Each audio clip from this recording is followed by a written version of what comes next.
on Channel 5. This is the 10 o'clock news with Deborah Norville. Coming out revealing secret negotiation between the Nazis and the Zionists in 1933, which allowed German Jews and their assets to go to Palestine. Rich Samuels joins us tonight with the story of the controversy behind the book and the author's struggle to write it. Rich? Deborah, with the rise of Adolf Hitler to power in the spring of 1933, the Jews of the world were faced with a dilemma. They could raise a cry of protest, a cry few would heed, or they could make a deal with Hitler, a deal that would bring a step closer their dream of an independent Jewish state. The choice they made was difficult and agonizing. This new book describes that choice. The book is called The Transfer Agreement.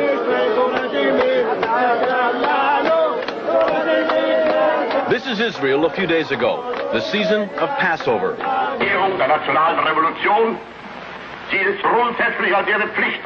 And this is Germany 51 years ago, the blossoming of Adolf Hitler's springtime.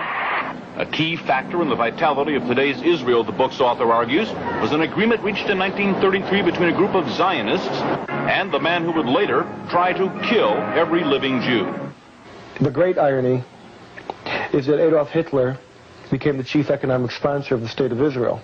It will be an argument against, and a wrong argument against Zionists. Some who lived through those times fear the response to this book. The parents of the author feared its very writing. When your son came to you and said he was going to write this book, what were your feelings about his undertaking? I told him he's not my son anymore. Why did you say that? I told him I'm going to sit city. As though he were dead? That's right. I told him I don't like it. Because as being a Jew, I didn't want something to uncover on my own people. I was buried in a grave with 27 people. I was 7 times captured. Edwin Black's parents are Holocaust survivors. For what? My parents never talked much about the Holocaust. Edwin Black, to fill the void left by the silence of his parents, has written this book, a dense, detailed chronicle of the early months of 1933. January 30th, 1933. Hitler becomes Germany's interim chancellor. The Third Reich has begun.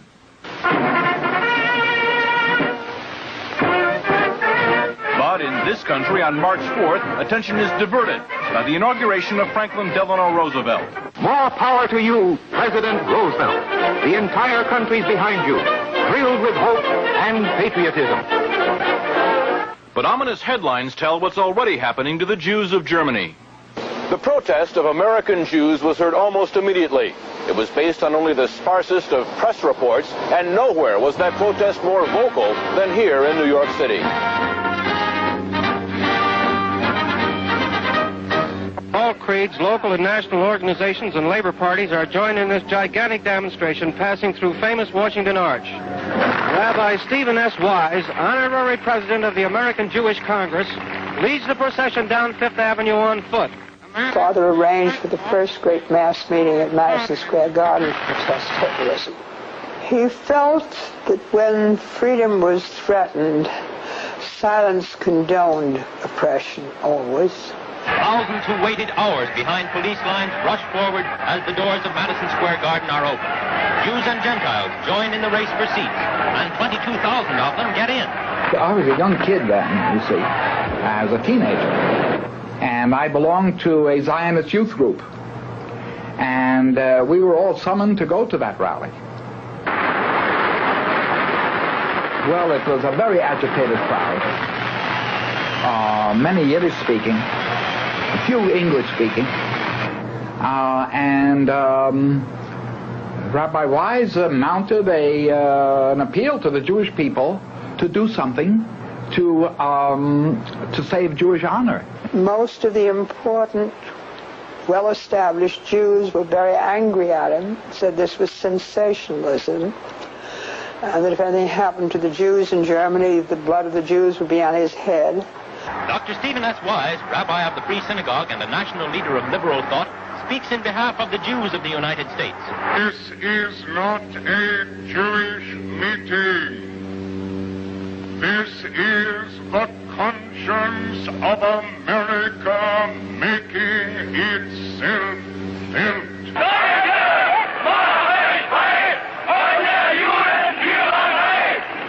impatience of Nazi Germany made itself felt 5 days later. Across the Reich, Hitler's troops shut down Jewish-owned businesses for 24 hours. Within days, American Jews marched calling for the boycott of all German exports. Jews throughout Europe echoed that call, so did Jews everywhere. But a group of Zionists at the same time was quietly negotiating an agreement with the Nazis to allow the immigration of German Jews and the transfer of their assets to Palestine. That deal, reported in August 1933, was the transfer agreement. Palestine, sparsely settled by Jews at the time, was radically changed as a result.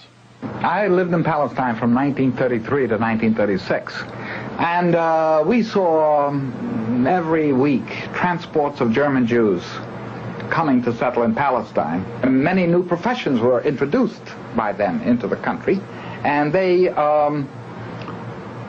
played a leading role in making Palestine then a more advanced and progressive country. Israel is really what it is because of the foundation laid by the Eastern European group, and then the lift toward an educated and well-organized government that came with the immigration of the German Jewish group.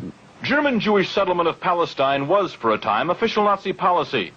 These photos of Jewish life in Palestine, along with a lengthy text, appeared in 1934 in the Berlin paper Der Angriff. The publisher, Hitler's propaganda minister, Joseph Goebbels. A Nazi Visits Palestine was the title of the multi-part series. A medal was struck by Goebbels in commemoration. On one side, the swastika. On the other, the Star of David. Hitler demanded one concession for the transfer agreement, that the call for a boycott of the Reich, raised by Jews here and elsewhere, be rejected by the Zionists. The Zionists made that concession. And so, while Nazis were marching in Germany, and while Jews were marching here, diplomacy was running a more important story. In the Mediterranean, where the dream of a nation-state for Jewish people came a step closer to reality. The story in this book some will find hard to accept. I still feel the hurt. But after I read it, I said, I'm all with you. Go ahead and write it. Because everything was exactly what happened, and that's the truth, and you cannot deny it. And the truth must prevail. And I'm not worried by the people who will find the book in bad taste. The smart people, the intelligent people, the people who went through will understand. The author is torn between two profound feelings. That he has to be for a Jewish state, and that the silence which his parents have kept, well, he has to retaliate against that silence, and he takes it out on others. It was a quest. It took me around the world. Financially, it depleted me. Emotionally, it drained me. And as far as my being a Jewish person and understanding my Jewish identity and my relationship to Israel and the Holocaust, it has fulfilled me. It has given me identity. That he tries to exorcise his own demons by creating ghosts to visit the nights of others is really a very personal drama. And my only hope is that he will not damage the people, the state, and the brethren and sisters who he proclaims to cherish. Did you find what you wanted to know? Yes, I know what happened, and I know why. The transfer agreement will be available shortly. Macmillan is the publisher. Deborah? Thanks, Rich. Really interesting.